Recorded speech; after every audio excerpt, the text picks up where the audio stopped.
You realize we just turned 50, right? As in 50 years of this podcast? As in, this is our 50th episode. 50th episode. This is kind of a huge milestone. Not counting bonus episodes, though. That's so true. if you count those, we're well past 50. But, now we got the official number stamp. Right, exactly. Is this Trailer Hitch's time for a half-life crisis? You know what I mean? Midlife crisis? Yeah. I mean, that's normally what they're called. I think the term is different for podcasts. Half-life? Yeah. Kind of like a shelf life of a podcast. Right. Or when you're determining if something, will deteriorate over time. It's what's the half-life of that podcast? 50. 50 episodes. Yeah, it's 50 episodes. So welcome to Half-Life, Kevin. Yeah, I guess so. I mean, I still want to talk about trailers. So you want to talk about trailers? Yeah, we probably shouldn't just talk about, middle-aged men getting sports cars. Midlife crisis averted. You can't haul your stuff without a trailer hitch. Trailer hitch.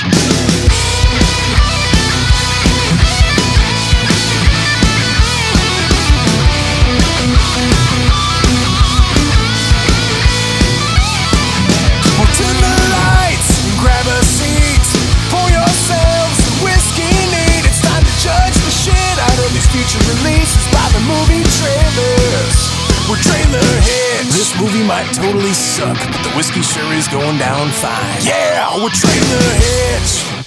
Really glad we're still talking about trailers because I watched a bunch of them before I came here. Oh, that's and good. I would have been bummed if that was all time wasted. Yeah, I watched Greenberg a lot. So Greenberg? Yeah, the movie? Yeah, in terms of middle-aged midlife crisis. It was a dumb joke. It was a reach. Did you get anything out of it? No, I don't think I'm quite there yet. Didn't even lead to a good bit. No, it didn't. Damn. Oh, this is terrible, Kevin. I don't even know how to lead us away from how terrible my introduction into the show was. I will start. Okay, thank you. Welcome to Trailer Hitch. Thank you. I'm Kevin. Hi, Kevin. I'm James. Jesus. God, I'm all over the place today. Is this what happens when you turn 50? Maybe. Just your brain is just what? Wait, what am I doing? Oh, there's a microphone. Hi, everyone. Have some whiskey. Yes, I'm going to have some whiskey. I'll let everyone know what's going on. We here at Trailer Hitch rate and review movies. We rate them on a scale of need to see more, or never need to see. James and I both give that trailer a need to see rating. Yes. We go, we see the movie, we celebrate, and then we report back to you guys on a segment called Trailer in the Rear View, in which we review the movie and trailer in retrospect, see how they compare and contrast, how they hold up to... Yeah, in hindsight. Yes. In that little old rear view mirror. Yeah, definitely. All right, but before we do that, we have to get to talking about trailers. Pretty stacked night for all of you. We got Hold the Dark, we got Green Book, and we have Slice. It's kind of a wide range of different types of things that these trailers cover. Hopefully there's something in here for you, listener. And me, host. Yeah, well, I mean, you'll know what we think by the end of this, but That's hopefully true, yeah. one of these trailers will hit for you. Because, yes, there's a pretty wide disparity in terms of tone here. Absolutely. Maybe James and I will be able to find a common link between all of them by the end of this episode, but don't hold your breath. We're gonna guide you guys gently through these trailers. Yes. But first. Yeah. So what was that, an episode or two ago? We talked about the teaser for Roma. While we were talking about, because that was just a single shot of a floor and water splashing past and you saw a plane fly overhead, and that was it. And titles. Yes. Alfonso Cuarón. Corona. My Corona. Alfonso Corona Extra with lime. Anyway, not much to go off of in that teaser trailer. Right. So Kevin and I needed to do a lovely segment Backseat Driving. Called Backseat Driving, in which we somewhat humorously try and guess what the movie is supposed to be about based on the very, very general, vague visuals that we got from the teaser.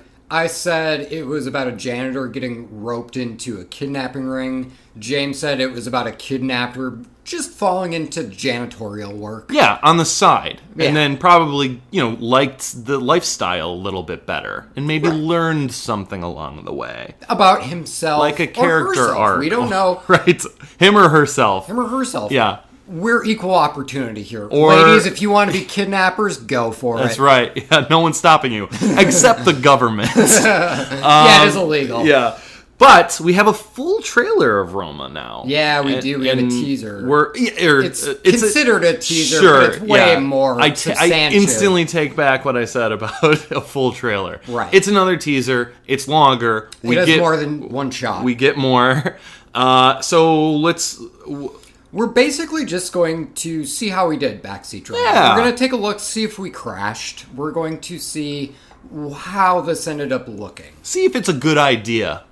All right, I'm going to go first. I'm just going to say we may have missed the mark, but it's still vague enough where our interpretations could be. I was going to say, speak for yourself, Kevin. I'm still feeling very confident about my idea that it's a kidnapper who turns into a janitor. Right. And but yeah, look, there's space where it could go in a different direction. I think so. Yeah. But like you said, now that we have more than one shot. Right. Yeah. But like you said, it is still very vague. It's still very general. Yeah. And but it's beautiful. It is, absolutely. That cinematography is gorgeous. Speaking honestly about it, it looks great. I still don't know much about it. So for me, this still very much feels like another Backseat Driving. Kind of, yeah. I mean, that's kind of how it feels for me. Yeah, definitely. I mean, this does seem a bit warmer and a bit more contemplative than that initial teaser kind of made it out to be. Because initially we were like, did Karam make a fucking Godard movie? What's happening right now? And it just tells you, trust us. It's a personal movie. It's personal. Okay. Which is why we went the kidnapping route. It seemed like a great action tie-in. But no, it turns out personal means kind of Tree of Life-esque in that this is probably based off of a certain part of Karan's life. Sure. Yeah. And means a lot, and he's trying to explicate grander meaning out of that time frame that clearly has stuck with him to the point where he's like, I should make a fucking movie about this. Yeah, right, exactly. Right. So, I mean, like, Backseat Driving-wise, are you just completely sticking with your interpretation right now? I want to hear what you have to say first, and then I'll bounce off you. Sure. How about that? Just as a friendly reminder, mine was about a janitor that gets roped into a kidnapping ring. So I am going to stick with the janitor route because we got that guy leaving right at the beginning of the trailer. He's about to get into the car, and a woman hugs him from behind. Could be either a wife or a mother, or maybe just a really good friend. But anyway. Sure. I'm going to go with, yes, it's this janitor. It's hitting the point where he's like, all right, like, I've cleaned some floors. I feel like I need some me time. I've seen some shit. Yeah. Literally. Yeah, right? So he decides, I'm going to take a vacation. It's going to just be me time. I'm going to eat. I'm going to pray. I'm going to love. And he goes to Roma. What is Roma? Is Roma like a name, a person, like a? No, it's a state of mind. He's going to Kentucky. Yeah. He's going to Kentucky. Is that where? Is he escaped? Yeah, this is America's set for sure. The whole trailer that we just watched that was set in Kentucky. Yeah. Okay. Mm-hmm. Okay. I just wanted to make sure I was on the same page. Okay. It's very got diverse there. It's not something that's advertised a lot, but they should. That's very cool of them. Yeah. Okay. I see that. So yeah. Goes, he's vacationing, and he's like, finally, I'm in Roma. And he would like to go to real Rome, but at the same time, a janitor's salary is pretty modest. He's just got to, like, go to the next neighboring town and just, like, crash at a hotel and be like, I'm in Rome in my mind. But, unfortunately, in Roma, and in Rome, and in Kentucky, this was back during the Great Kentucky Riots. I don't know if you remember this from history class, but yeah, back in the 70s when this was set, Kentucky was really in shambles over a recent voting doctrine. They had just passed something in the legislation that horses couldn't vote. And all of these people were like, but that's going to sway the Democratic vote. It just became a huge mess. And there were riots in the street. And this janitor is looking out and trying to figure out, should I do something? Should I stand up for the equestrians? Yeah. Wow. And that's what I get out of this. That is in depth. Can't believe all that you got all of that. Fantastic. Okay. There's a shot of a bunch of kids running through a field, and it's like they're clearly trying to emulate the horses. They're trying to connect. Yeah. Okay. Well, I didn't see any horses. I didn't either. They were all off frame. Mm-hmm. Okay. Yeah, interesting. Again, you have to be a history buff. Okay. Interesting. Well, I didn't get Kentucky from this. I got Canada. Oh, okay. Oh yeah, Okay. way North Canada though. Like not like big city, Like, not so big we're city talking, living. We're talking the part of Canada where literally no one lives. Yes, exactly. And but he happened to find a pocket of Canada that is very populated. Clearly, you can see, and not very cold, actually, by the looks of it. And Climate change is real. yeah, it's a very poignant movie, Right. About I read the title cards. I know. about climate change in Roma, Canada. Don't know if you've ever heard of it, but it's up there. He's gonna save the world by blasting a satellite into. Wait, no, I'm thinking of Geostorm. I think. I never saw it, so I can't verify. It could be a loose remake of Geostorm. Sure, of course. Just on a more personal level, you know. Right, yeah. right. That's, Stop thinking macro. Stop thinking of the cities being destroyed. What is this janitor thing? so that is my backseat driving. Wow. Okay. Climate change. Canada. Roma. I feel go. like somehow we got even further away with more information, but another trailer, maybe one that like gives us a little bit more context, maybe gives us a little bit more character, that will lead us in the right direction. But for now, we have to stick with the Great Kentucky Horse Riots Yeah. and Roma, Canada, and shooting a satellite into space to save climate change. Stop climate change. Stop climate change. So I'm going to say cheers to this amazingly thought out backseat driving of this teaser trailer. Having said that, let's please move on because we should talk about something more concrete. All right, well, hold the phone, everyone, because we got a trailer here called Hold the Dark. Dear Mr. Core, 3 days ago, my son Bailey was taken by wolves. No one in the village will hunt them. My husband will come home from the war soon. I must have something to show him. So you come to kill it? To kill the one that took him? I came to help if I can, to explain this if I can.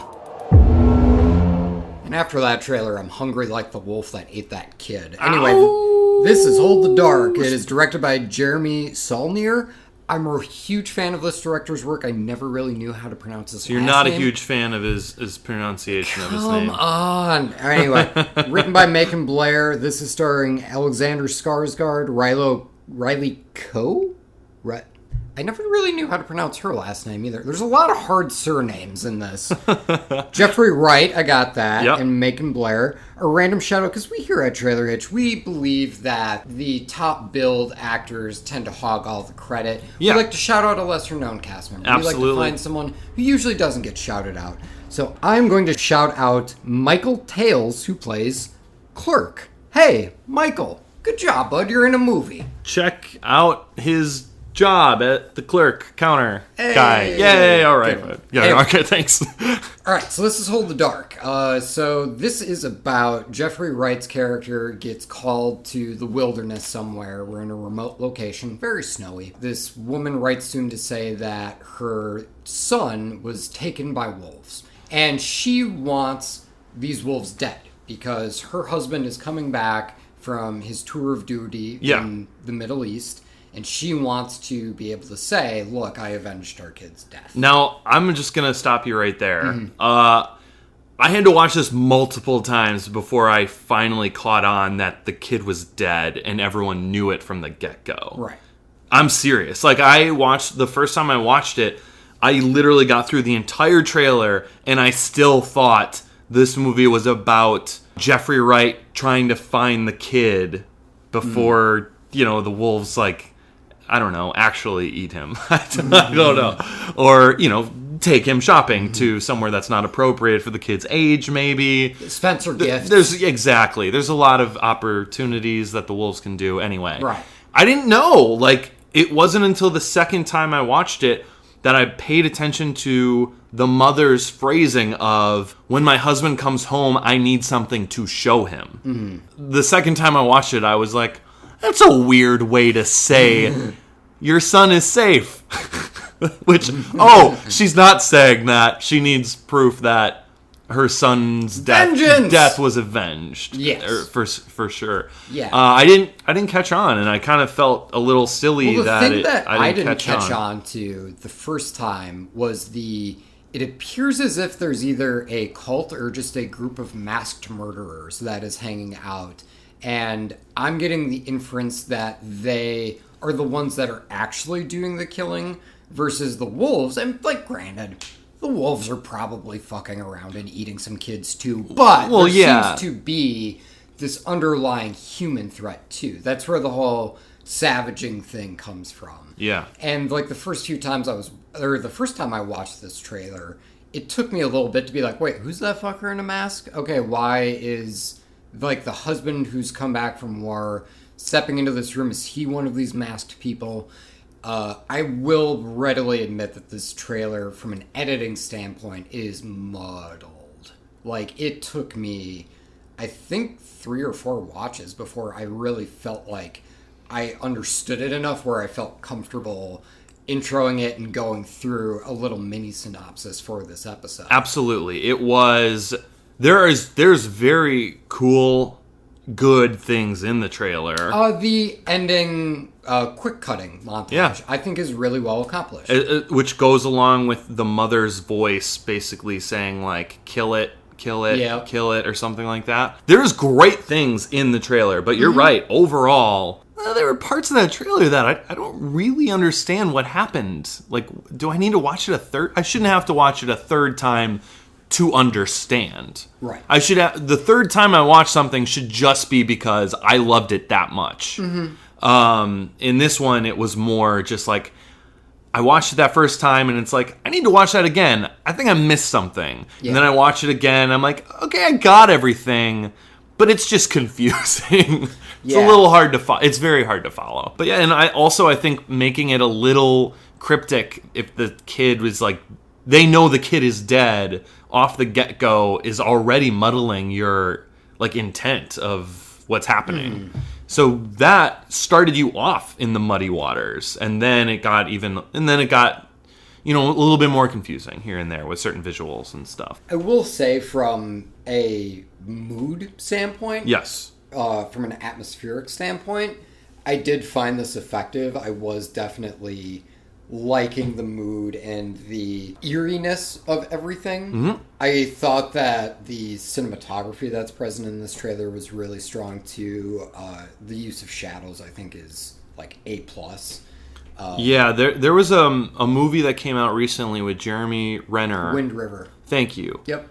Which was, setting wise and location wise, it looks very similar to that. Yeah. But man, does this look way more interesting. Even though it's like a very similar type of snowy, foresty, small town. Definitely, yeah. Wind River is definitely more a slow burn thriller, and this to me seems to promise, like, there's still like the depressing aspect of it. Yeah. I mean, Jeffrey Wright's character just looks like a dog that's been kicked one too many times throughout this entire thing. By bigger dogs. By bigger or wolves. Well, the wolves are the bigger dogs. Sure. Yeah. But at the same time, you have these people in masks. There's these really intense moments of violence toward the end of the trailer. Yeah.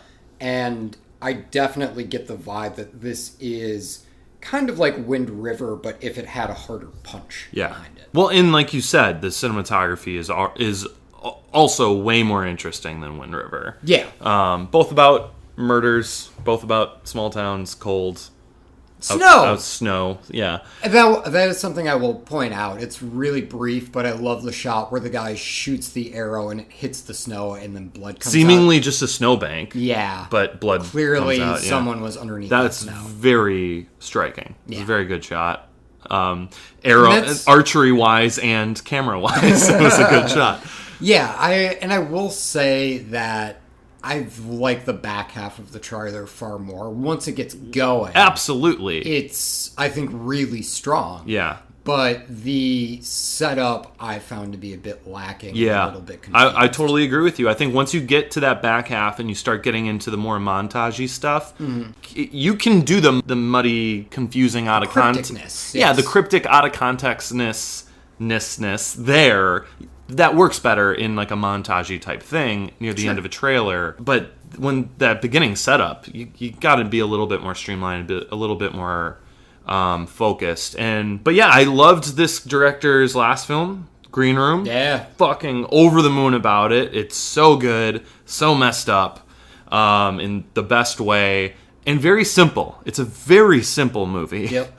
Not very complicated, and which maybe is why I thought this was kind of like overly complicated. It seemed like the setup should be simple, but also I was just like, I think there's more to this. Yeah, I think for me, this is definitely a bit more, I don't want to say complicated, but I think there's more here from a story standpoint. If it was just Jeffrey Wright seems sad and he's going after these wolves, I think that's a pretty, like, simple story. Yes. The second you throw in these fuckers with masks running around, though, like, that adds an entirely other layer.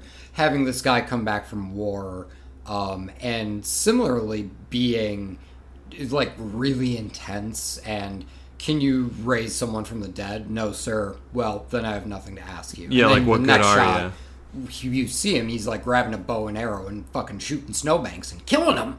So there definitely seems to be a lot more from that aspect in this trailer, but I don't necessarily know if more is better, because right now the more that's in here, the more I was sort of thrown off, and not necessarily in the way I think was intended. I think it could have been better if you waited on revealing the other threat of the masks and the other humans until later in the trailer, way later, like near the end, and almost use it as a twist of your trailer, that there's something else here other than just wolves avenging a dead child. But I feel like that would have worked a lot better, and you spend most of your time with this trailer that's visually beautiful, that has good actors in it that you know and like, about a simple story about avenging a dead child, and then boom is when you get like, whoa, this is gonna be way more than just about that. Yeah, I think if you held the masked people revealed closer to the end of the trailer, that might have helped a little bit. I think so, yeah. Just let us acclimate in the initial setup because again, this is like a 2.5 minute trailer. Yeah. Like, that's enough. You have enough footage where you can just play the wolf angle. Yeah. And then all of a sudden, right at the end, or like close to the end, that's when you drop this new, pretty massive plot thread in here. And that, I think, would have made for a more effective trailer. Agreed. 100%. I'm kind of hoping it's just the trailer and not the movie itself, but we'll see if we're going to see it, because now we're going to give ratings. James, what do you give this? I'm giving this a solid right down the middle, need to see more. And I'm very much a need to see more, too. Yeah. And I tried to keep my bias out of it, of how much I loved this director's last film. And I think I did. There is good things in the trailer. There's things that I'm really excited about, but overall, I'm like, this trailer could have been way better. Yeah. So there you go. Absolutely. Let's move on. Yeah. What do we got next? Man, makes me want to watch Green Room again. But speaking of the color green. Wow. Green Book. You, sir, are on fire. Am I? Dear Dolores. I saw Dr. Shirley play the piano. He's like a genius, I think. Come on, take it easy. I prefer not to get grease on my blanket. Ooh, I'm gonna get grease on my blanket. This gentleman says that I'm not permitted to dine here. I'm afraid not. How does he smile and shake their hands like that? Because it takes courage to change people's hearts. What are you doing? A letter. May I? Dear Dolores, sometimes you remind me of a house. You know this is pathetic, right? Put this down. The distance between us is breaking my spirit. Falling in love with you Was the easiest thing I have ever done. P.S. Kiss the kids. That's like clanging a cowbell at the end of Shostakovich's 7. That's good. It's perfect, Tony. I can tell you don't think I'm really on fire. I can read you like an open. Green Book is a movie that is starring Mahershala Ali, Viggo Mortensen, Linda Cardinelli. Our random shout out is going to go to Lindsay Small Barrios, who plays the Copacabana girl. Hey, Lindsay. Good job, bud. Well done of having a more easily pronounced name. And by the way, I wanted to save this for last because this is blowing my fucking mind. I'm going to give you 2 guesses for who directed this movie. Okay? 2 guesses? Yes. I'm gonna go wild first. You have to go wild to get it right. Michael Bay. No. Okay, give me a hot or cold in terms of like the genre. Cold. Think comedy. Comedy. Mm-hmm. Judd Apatow. Peter Farrelly of the Farley brothers. Wow. Of Dumb and Dumber. Yeah. Okay. That I saw that as we were watching the trailer again and went, so not the Farley brothers. Just one of them. Just one half of the Farley brothers. Correct. So this is about it's set in like what, the 60s? Yeah. Yeah, let's call it the 60s. Viggo Mortensen plays this rough around the edges guy with a really thick, I guess, New Yorker or a just stock Italian accent. I think it's definitely East Coast. Yeah. Gets a call, hey, we have a job for you. This doctor wants you to visit him. He goes, and it turns out the doctor is not a medical doctor, he's a musician. And this is Mahershala Ali. He's like, I'm going to be doing a concert tour through the Deep South. Will you be my bodyguard? And Viggo Mortensen is like, you're black. It's the 1960s. He doesn't say this straight up. But, yeah, there's going to be a lot of issues with this. So, like, this is going to be a pretty tense time. Right, exactly. And he's a chauffeur, too, not just bodyguard. Yeah. So he's transporting him across the Deep South, and it turns out that Mahershala Ali's like a really good musician. And through the process, Viggo Mortensen defends him. There are people who are like, you can't eat in my restaurant. And then Viggo Mortensen punches him a bunch. Yep. And then there are aspects where Viggo Mortensen is trying to write a letter to his wife, and it's shitty. And Mahershala Ali is like, put this shit down. And it's some really smooth stuff. Yeah. And it's like really eloquent and heartfelt. It's a symphony of a love letter. We'll put it that way. Yeah. And a lot of what Mahershala Ali's character is teaching Viggo Mortensen's character is to always have dignity and civility. Yeah. And it seems as if Viggo Mortensen's character is, I guess, just getting this guy to loosen up a little bit. In a broad sense, yeah, I think that's the direction in which it's going. But I don't think it's as crass as that. Because I think that's a very tired trope in terms of a buddy movie. I think so too. I just genuinely was like, I'm not sure how to explain that. If I saw like a real arc with no, and I think it's more going to be his character acknowledging that he is a black sheep. to not use I will say color term, but there's like this really good moment where he's like, I'm too white to be black and I'm too black to be white. Right. And so like there is definitely this undercurrent of him searching for an identity. Yeah. But at the same time, the identity we started with was like, seemed pretty solid. Well, yeah, he's composed and well put together, but maybe Viggo not get him to lighten up, but maybe Viggo brings out in him the animosity that he needs a little bit of, that everyone needs a little bit of in their life, and not in terms of relaxing and chilling, because like you said, he's not uptight, he's just very composed. Very. And I think bringing that animosity to the surface of him will help him in the long run. And you're right. The trailer definitely focuses a little bit more on Viggo Mortensen's arc. Yeah.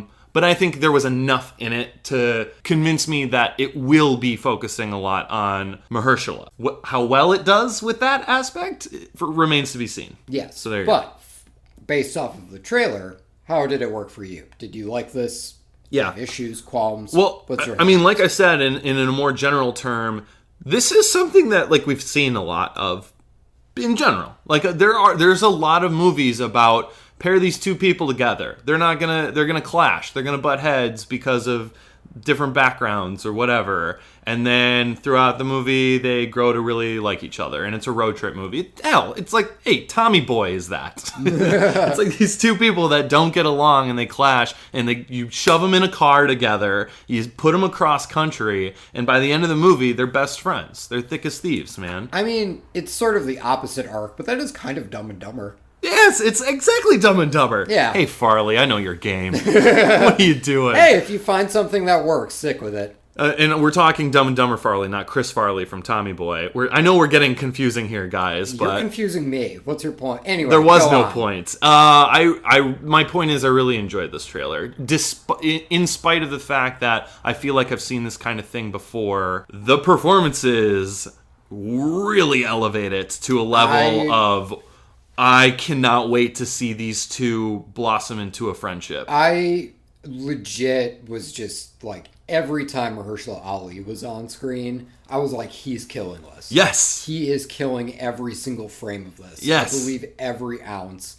The bit where he's helping Viggo Mortensen write the letter to his wife, and he's talking about how the distance between Viggo Mortensen and his wife, it's like, oh yeah, this leaves a gap in my soul. And you see it resonate with him, so clearly he is trying to exercise some issues within himself through this letter. Yeah. And I think Mahershala Ali plays it perfectly. Like, I completely get every single bit of that out of his performance. I can't say enough about that particular scene in this trailer, the love letter scene. My favorite part is the end when he's like, what does Viggo Mortensen say that he should end it with? Hugs and kisses to the kids or something. Kiss the kids or something like that. Or whatever he says, it strikes Mahershala as crass and just, no, that doesn't fit with what I just gave you, buddy. You know, you gotta flow out. But he's like, so he says like a cowbell at the end of a symphony, and Viggo Mortensen's like, oh, that's good, right? And that's when it clicks for Mahershala of, yeah, you know what, for you, it's perfect. It's perfect. And, like, you could see the admiration on his face that, oh, yeah, this guy, he needs to add a bit of his own touch to this love letter, too. Yeah. Like, I helped him, but it can't be all me. Then it's just a lie. But I loved that moment. The car stuff was really great. Like, the fried chicken stuff I thought was really fun. And then throwing the bones out the window I thought was nice. And I just really liked it, man. What did you think of the music in it? I definitely think the music toward the end got a bit Oscar baity. Oh, yes. Very... Look, if there's any part of the trailer that's eye-roll worthy, it would probably be the music cue at the end. Agreed. But definitely, like, the jazz and classical stuff toward the beginning, I thought was really all engaging. The piano stuff fit perfectly. They used the same music cue from one of the Baby Driver trailers. Yeah, it's a Dave Brubeck song. Yeah, the it fits perfectly. Yeah. I'm just saying, like, the second I started watching this trailer, I'm like, Baby Driver. I know it's from Baby Driver. But this, I really liked this trailer, and it looked like so much unbelievable good heart in it. So it's a need to see it for me. Okay. So for me, yes, I like aspects of this trailer. I think the performances are the thing that I am over the moon for here. Yeah. Mahershala Ali specifically, but I also think Viggo Mortensen does like a pretty solid job. I was initially kind of like wishy-washy on his accent, but his physicality, I think, is perfect. Like his posture, the way he moves, absolutely. Yeah. That's it from a story perspective. One, for a trailer, I do think this gives me way more of the movie than I want. Especially seeing them, like, if you had just given me the love letter scene and seeing Mahershala Ali doing like the "it's perfect" line and kind of starting to recognize Viggo Mortensen and what his strengths are. Yeah. I think that's all I need out of a trailer. Just to see, like, okay, like, there's animosity, but there's also some mutual respect and love there. Yeah. Seeing them really come around with each other toward the end of the trailer, to me, felt like I saw pretty much the arc of the movie. I think it's a fair criticism. It doesn't bother. It's a fine tightrope to walk with that kind of stuff, especially with movies like this. It bothers me a little less with movies like this than it does like a big action movie or a big like psychological movie like Arrival or something like that. Sure. You know, just to throw out one. You've been throwing that one out for 50 episodes. Yeah, anyway. Though I agree with you that I feel like this shows a lot of the movie, I feel like I could guess with a certain amount of accuracy. It probably ends in only like a handful of options are how this movie will end. But that's okay. I don't mind it for this kind of movie. But I understand it bothering people. Yeah. So yeah. So what did you give it? Did you give it anything? I haven't given it a rating yet. Oh my gosh. Really more so because I felt like it gave me too much. I'm giving this trailer a need to see more. Okay, fair. Yeah. There is a lot to like in here, and I'm glad that you're at a need to see. And I did really love it. So, and there's a good chance that I'll end up seeing this movie eventually. But for right now, based off of this trailer, I'm a little bit more in the middle. But I am kind of teetering a bit more to that need to see side. Great, excellent. All right, all right. Man. Well, let's slice and dice our next trailer up a bit, see what we can explicate out of it.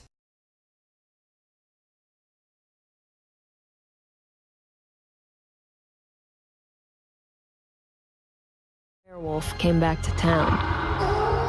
A pizza delivery boy was murdered while making a routine delivery. Kingfisher Chronicle. Can I ask you a few questions? Find the wolf, you'll find your killer. Deny ghost involvement in the killing of Sean Hammerschmidt. Looks like I'm going on a wolf hunt tonight. Sit down and have a slice. This is directed and written by Austin Vesley. This is starring Zazie Beetz, Catherine Cunningham, Hannibal Buress, Joe Keery, Chris Parnell, Paul Scheer, Chance the Rapper. Our random shout out is going to go to Isabella Hayes, who plays Ghost Kid 2. Hey, Isabella, make your mark as Ghost Kid 2, bud. Picked you over number 1 for a reason. James, do you want to tell us what happens in this trailer? Sure, let's dive in. Okay, guys, this is a horror comedy movie. I feel like you get that vibe right off the bat. Yeah. It is about a pizza joint that, wait for it, is built on a gateway to hell.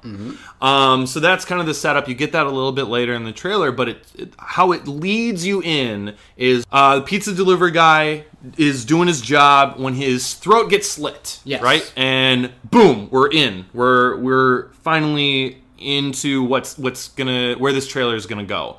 We get a synthy 80s vibe to the music. Definitely John Carpenter. Very John Carpenter, absolutely. And it fits perfectly with the trailer.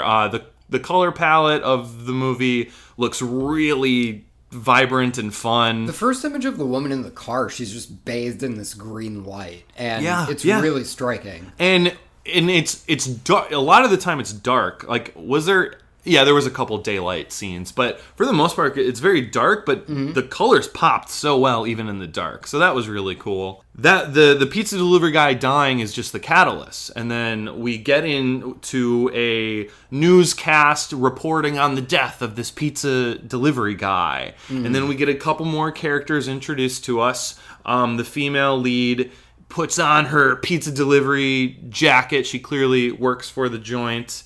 And is like, she's on the fucking case. I'm on the case. More ghouls and ghosts and monsters are kind of hinted at. A little bit more gore here and there. Yeah. And then it caps off with Chance the Rapper, who, I don't know if you have seen any comedic stuff with Chance the Rapper, but he did a sketch on SNL, which is just golden. It's him as a hockey commentator sketch. It's great. So I'm really excited to see him in a comedy. He doesn't have much to do in his scene. No. In his only scene. It's just him being surprised by someone. Someone literally just says boo to him. And he's so genuinely upset by this person. Yeah. And for whatever reason, in just like a few curse words, he seems really endearing as a character. Like I said, he has so little to do, but man, does he milk it. Yeah, he makes an impact out of 5 seconds. All he says was, "Oh shit, shit. Goddamn, why?" or something like that, or like Why would you do that? So you're so upset about it, and it doesn't make sense that it entices me so. But I thought it was really funny. So that's the general gist of it. Yes. Would you like me to tell you my general thoughts, or do you want to go first? I'll go first. I overall enjoyed this. There were a few jokes here and there that didn't really land for me. The Paul Scheer one specifically. Long-winded.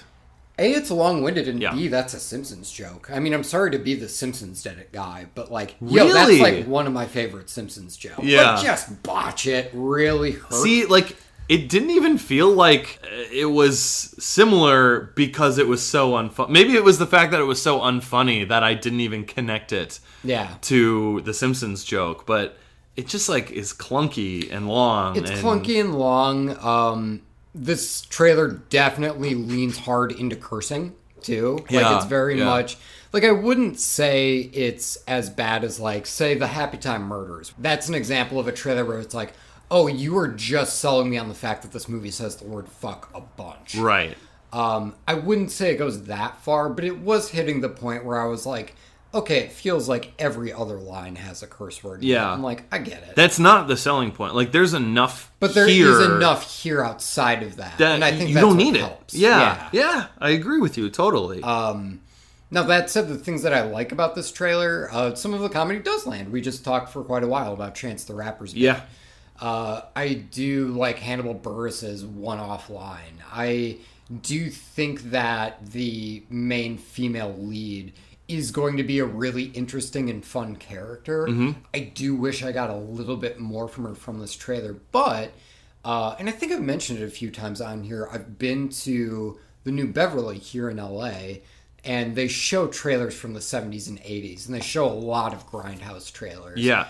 And this does feel like one of those trailers. It's really brief. It's just selling you on, the gore and the bombasticness and audacity of everything. Here's the setup of the plot. Exactly. And now... here's some deaths. Yep. See you there. Yeah. And they don't really focus on main characters. Yeah. And especially with the fact that this does really feel like an 80s throwback. Yeah. I honestly actually kind of appreciated those aspects. It's it definitely takes the flaws from those trailers, but it does pretty faithfully recreate what one of those trailers was like. And that is kind of cool. And I'll say to the trailer's benefit, I agree with you. They don't really focus on who I assume is supposed to be the main character, the female lead. But like you said, they don't really focus on any one character. Paul Scheer gets a bit. Chance the Rapper gets a bit. She gets a bit.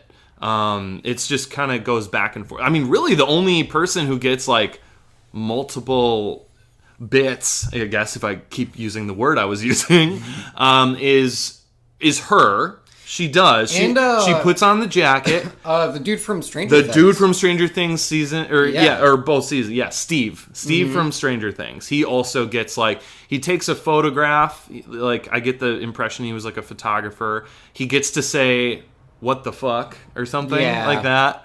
And also he's shown in an office or something too. So yeah, he's in it quite a bit in terms of ratio to other people in it. But yeah, not a lot of people. Fun trailer though, overall.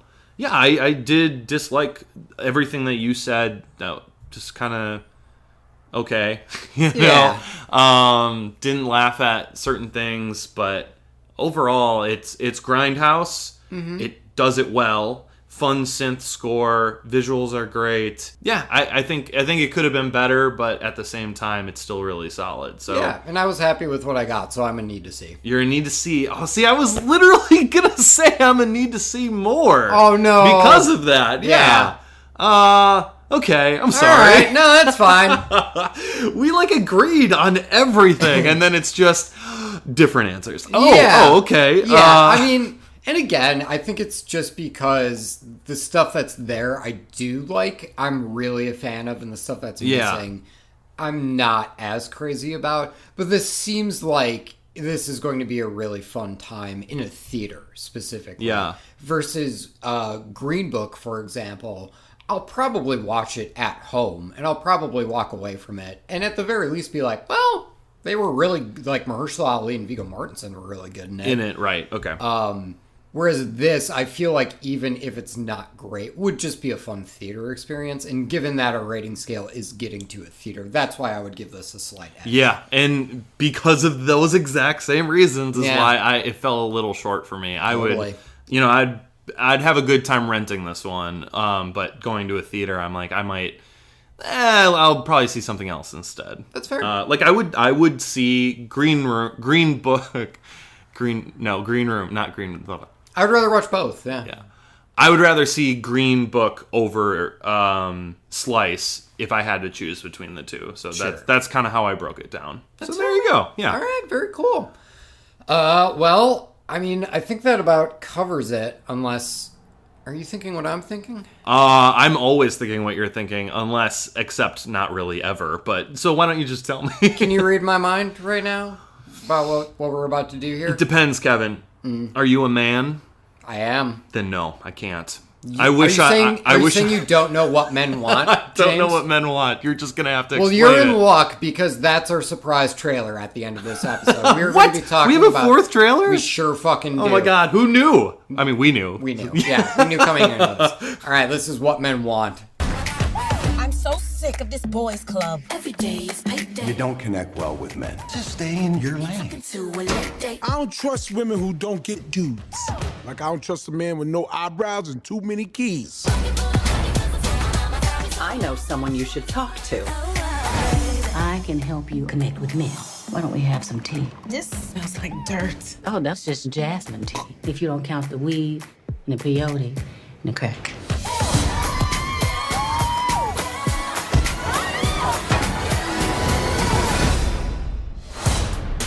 Oh, hello. Welcome back, Miss Davis. Thank God this one didn't die on me. Starting today, no more drinking at work. Hey, that's too much information. I didn't say anything. I feel weird after last night. Yeah, that's what happens when tequila meets desperation. Okay, stop saying things you shouldn't be saying to your boss. Holy crap. Can you hear my inner thoughts? I can hear your inner thoughts.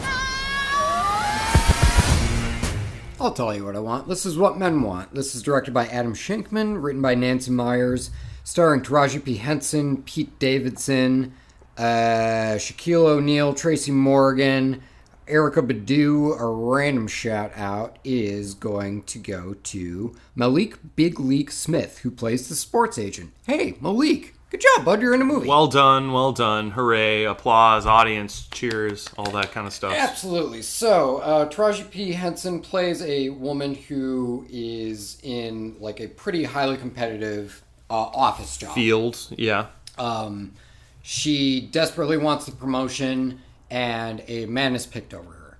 And when she confronts her boss and asks why, it's because she makes the men uncomfortable. And she's told to stay in her lane.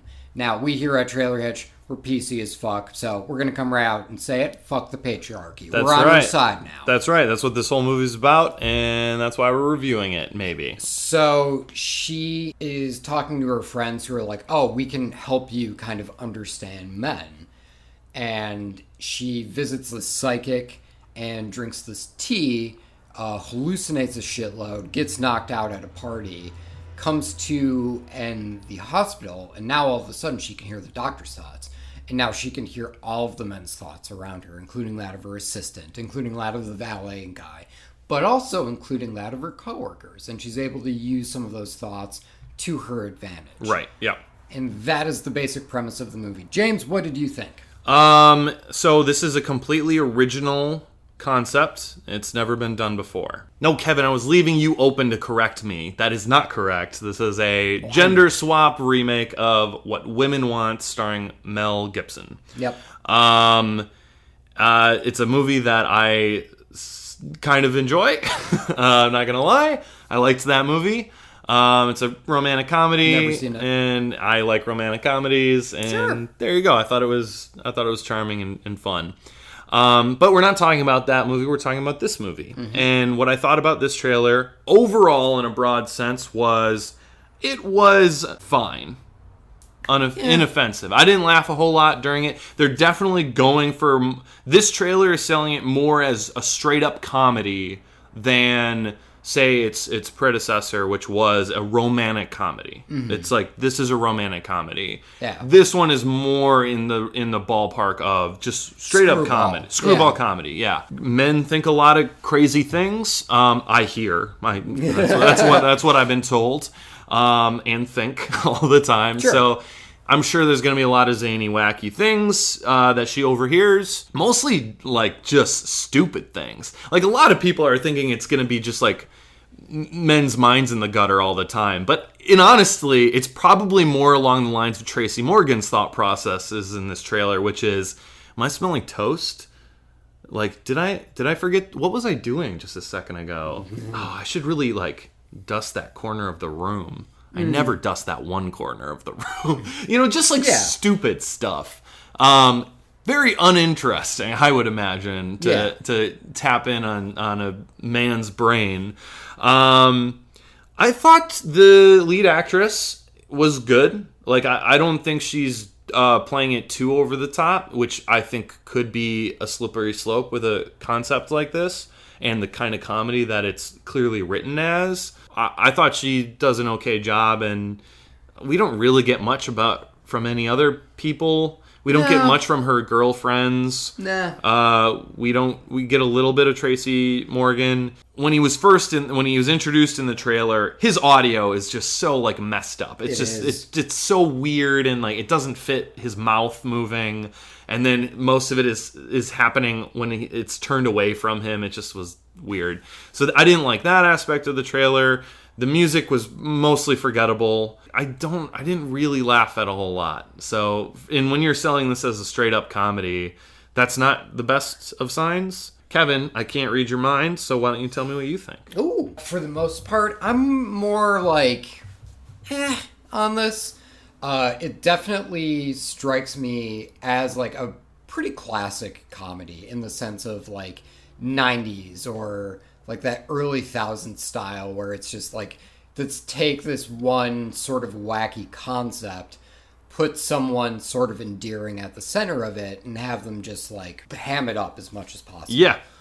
Kind of in the vein of like a Jim Carrey comedy or something. And like a Yes Man. Yeah, or a liar, exactly. Liar. Yeah, I get you. Totally. I get you. Right now, a lot of the humor, I feel like there's a start there, but there could be a little bit more. I texted you earlier. There's a joke where she's riding in the car with her assistant and tells her assistant, like, oh, stop saying all that, like, mean shit. And her assistant thinks, wait, can you read my thoughts? And she screams out, yes, I can. And they both scream out loud together in the car. That joke is so much fucking funnier if he just screams internally. If he keeps his mouth like tight shut. Yes. And you can hear his screaming. Yeah. Yeah. Agreed. Yeah. You said that to me and I was like, holy shit, they need to do reshoots right now.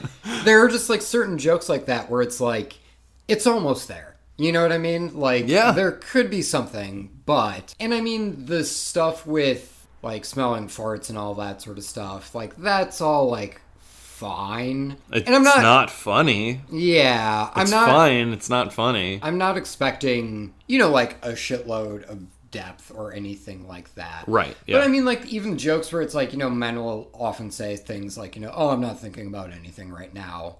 And that can be really frustrating. Give us a few where, like, there are men who are just straight up not thinking anything. Yeah. And echoes, crickets. And then when Taraji P. Henson asks what they're thinking, and they're like, nothing, she knows. Fuck, they're not kidding. Yeah. You are thinking of nothing right now. Right. Like, there are just certain things where it's like, I feel like something could be here. I just kind of wish there was a little bit more to the comedy than just, like, the very general gist of it. Well, and it feels very, like, studio noted. Yeah, and there's really no hearts to the trailer either, which is kind of a bummer. We were talking about that tightrope that you walk when it comes to revealing certain things in your trailer or holding certain things back, and it's hard with movies like this because when you want to dive into the heart of the movie, a lot of times that stuff is in the third act of the film. Yeah. So to get the heart in the trailer, a lot of times you have to end up giving stuff away. So maybe this reserved, like, the end of the movie stuff for people to go see the movie.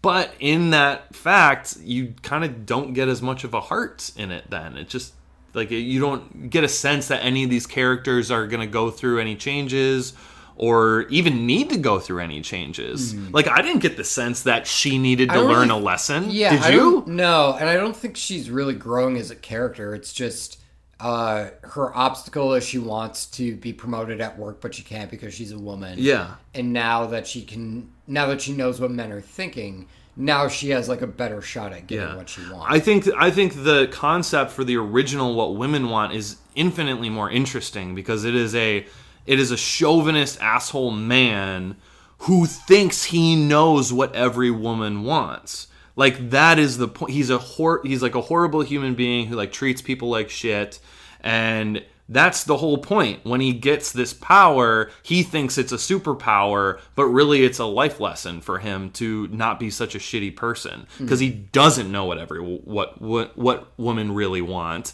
and everyone thinks he's a piece of shit. And that lies his arc. You know what I'm saying? But it doesn't feel like she's a shitty person.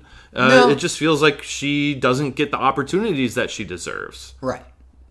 Yes, like and we're all for we're all for down with the patriarchy, but we objectively can say, yeah, no, I'm rooting for you. Yeah, but it's not that interesting. She's not really like growing as a person, right? Exactly, and the way that she gets this ability is just like drinking some drugs and then like going dancing and then falling down. I think after watching this trailer, really, this just made me want to watch What Women Want. And so I'm giving this a never need to see it, Kevin. After watching this trailer, I wanted to see something else, and so anything else. I mean, not literally. Like, you know, it's one of those things where if this style of comedy does something for you, that's super cool, and you can totally let me know how it is because I'm at a never need to see as well. Okay, well done. But I mean, we shouldn't be cheering for that. I'm sure this movie, like you said, I'm sure people like the. Yeah, absolutely. You can like this kind of thing. That's okay. Definitely. It just did not land for me at all. Yeah, nor I. Yes. All right, very cool, man. Well, I think that about does it for us. Absolutely does it, yeah. All right, well, I just want to say thank you all for listening. I want to thank you if you subscribe to us on iTunes, and if you haven't done that, please do so. All of those subscriptions. We're right there, man. We're right there. Please also feel free to rate and review while you're on iTunes as well. You can also find us on Stitcher. You can also find us on Facebook. You can also find us on Twitter at Trailer Hitch Pod. You can also find us on Instagram at Trailer Hitch Podcast. We're everywhere, baby. Yeah, man. Yeah. We also want to thank Rachel Ashley for her awesome cover art. We'd like to thank Danny Schmitz from Lost in a Name for the amazing intro. We also want to thank Casey Clowers for the bitchin' outro, which you will hear momentarily unless James has something to add. I'd like to add a big thank you to my roommate Jenny, who is our social media person. Who she's been fucking She just crushes it, guys. If you're seeing a Twitter post, a Facebook post, an Instagram post... it's usually not us. Putting shit up on YouTube, like, she is running the crap out of it. We should also mention we are on YouTube. Are we on YouTube, too? Yeah. Sure. Search Trailer Hitch Podcast. Yeah. And yeah, Jenny has been pretty instrumental in killing it. And so big thanks to James's roommate. We need to watch a really bad, or we need to do another bad movie. I would love that because she wears many hats. She does. James's roommate, social media manager of the podcast, bad movie correspondent, and yeah. So there you go. Big thank you. But that is all I have to add, Kevin. All right, beautiful. Well, I think that'll do it for us, ladies and gentlemen. We are delighted that you have joined us for 50 episodes. We hope for 50 more. We hope that you'll be right there with us. Oh, good wrap up, Kevin. Thank you for being with us along the way. Yeah, thanks, guys. Have a great week and day. Have a great life. Midlife crisis. You can't mend holy sails without a sailor's stitch, and you can't haul your stuff without a trailer hitch.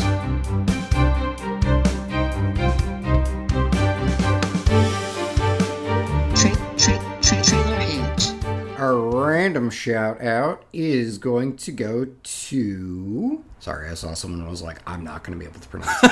I'm sorry, other person. You were almost a random shout out. You didn't quite make it. Have a better, easily pronounced name. Got one.